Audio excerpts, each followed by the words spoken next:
Hello, everyone, and welcome back to the Patreon podcast. This week, I wanted to talk about retaining sovereignty over your online presence. I think this is something I've talked about in the past, but it's kind of started to come up again recently, relating to certain people maybe buying Twitter and other social media networks.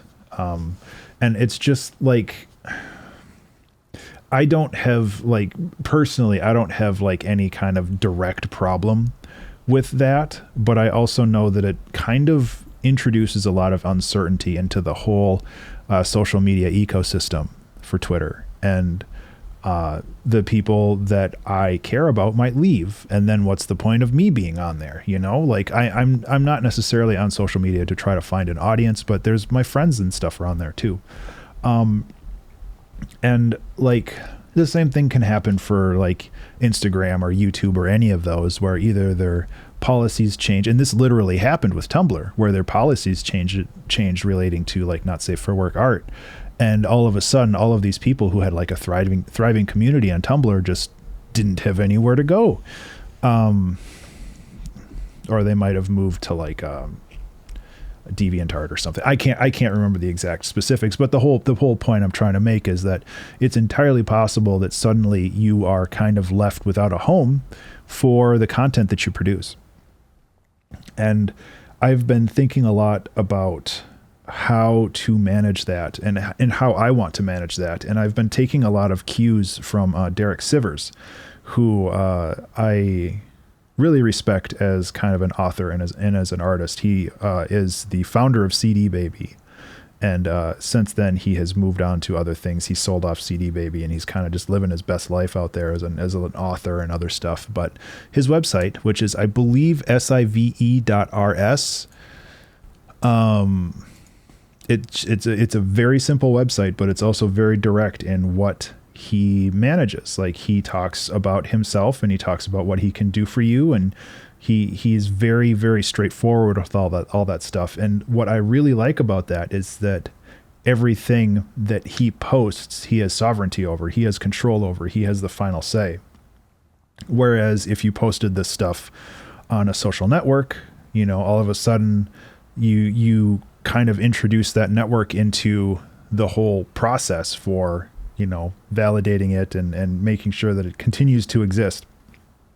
And I think that there is a lot of value in having a homepage, even if it's a simple one. Like, look, if you look at Derek Sivers' website, which again, I believe is as sive.rs, you can just look, like Google Derek Sivers and you can find him. But, like if you look at his website, it's very basic. It's not flashy. And it doesn't have to be. Like, the whole point of his website is to convey the information that is important to him. And he does a very good job at that, I feel. And I kind of want to go the same route in some ways. Like, I still want to rely on social media for kind of helping spread the word, but I want, and I'm going to use a marketing thing, the sales funnel. I want people to end up on my website and on my mailing list, because I have direct control over both of those. Those are things that I am able to maintain and handle myself without having to, you know, try to get people to pay attention to me on Twitter, which is close to impossible these days, it feels. So I really want to try to retain that kind of sovereignty over the work that I'm doing. And that way I'm not just kind of lost in the crush, lost in the deluge of, content that these social networks produce and disseminate, just because, you know, that's their whole point. Their whole point is to just flood you with information. And I am kind of, and this might be old man Burns talking, but I'm kind of feel like it's going back to like the web 1.0 days, where it's just like, if you want to know something about somebody, you go to their website and, you know, you can get all the updated information. And there's a lot of new and very strong quotation marks, but there's a lot of tools out there that help you kind of stay on top of that stuff, like RSS feeds and like email lists and all of this other stuff. And like, I'm just trying to come to terms with how I want to approach this whole setup. Right now, I mean, I do own benburns.com. Unfortunately, they don't allow you to do underscores in URLs, so it's just benburns.com, which also links to my abstraction and my Tallbeard Studios. It's all the same website. But like, I own all of those, and I think I want to start trying to build those out more. So if I do ever have the intentions of leaving Twitter, or if I do ever feel like I need to move away from all of these other platforms, I still have a place that people can come to visit me and see what's going on.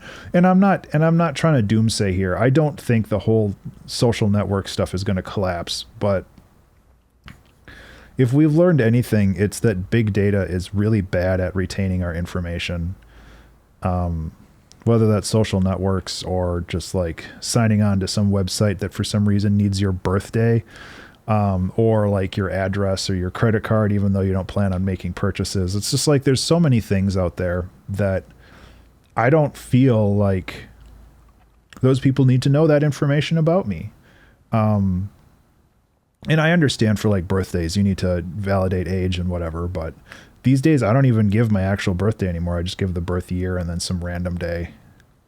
And maybe that's me being paranoid, but I also feel that like my data is all that I am online, and I want to make sure that I keep that protected, you know, especially when I'm signing up to a website that I don't know if I'll ever use more than once. Like, if they have bum data, then I don't care. If they have the wrong information, and if they sell that, then I'll know even quicker that they sold it, because it's going to be incorrect when they start spamming me with it. So it's like, there's so many things out there that it's so easy for things to get like lost in the shuffle. And I'm kind of at the point where I just want to not worry about it anymore, you know? And really, that was the whole point for the album, Let the World Forget Us. And maybe kind of getting back into this mindset will allow me to finish that album, because I really want to. Just the idea of becoming a little bit more nomadic on the internet, and just figuring things out as they go, rather than like kind of giving up all of your information with the intent of letting somebody else manage it. It just seems kind of like a bad judgment call these days. And again, like, this is my personal opinion, and this might just be a phase that I'm in. Like I said, I think I talked about this a year ago or something, and it's kind of a evergreen topic these days. Whenever there's a data breach, or whenever a big social network is going to get sold to somebody else that you may or may not agree with, like, there's always something. But these days, I just like, it's just really hard for me to trust anything online anymore. I think this is just old man Burns talking now, but yeah, I hope that you got something out of this, and that maybe you kind of are thinking about this type of approach a little bit differently. And like, I'm more than happy to help with information on starting a website. It's honestly not hard. The hard part is like getting some cloud data storage and getting like your domain name set up and all that other stuff. And even that is fairly straightforward these days with places like GoDaddy, or is GoDaddy good now? I honestly don't know. But any of those places that offer hosting and the like you should be able to get set up fairly quickly. And again, look at Derek Sivers' website. Like, it's very basic, but it gets the job done. So why do you need anything more than that, unless you're trying to show off like your graphic design skills and stuff, which, you know, I'm pretty happy with how my website looks, because I have like those skills that I can take advantage of. So anyway, rant over. Thank you so much for listening. I really hope that you got something out of this, and thank you so much for being a Patreon subscriber. It means a great deal to me.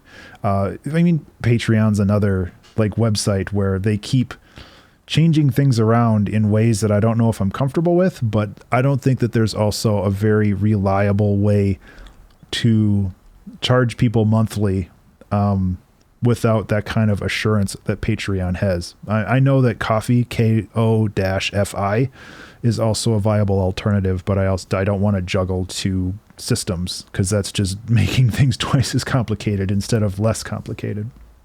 So that's a whole nother issue that someday I'll try to figure out. But I hope that you have a fantastic Friday and a wonderful weekend. And I will talk to you in the next one. Be remarkable.